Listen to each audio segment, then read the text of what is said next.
You ask Tiger to solve. This deals with linear equations with one unknown. The final result is x equals -15. Let's solve it step by step. Simplify the expression. Group like terms. Simplify the arithmetic. Group all constants on the right side of the equation. Add 9 to both sides. Simplify the arithmetic.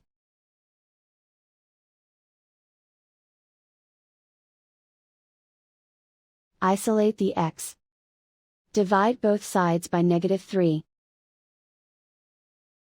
Cancel out the negatives. Simplify the fraction. Move the negative sign from the denominator to the numerator. Find the greatest common factor of the numerator and denominator. Factor out and cancel the greatest common factor. And so the final result is x equals -15.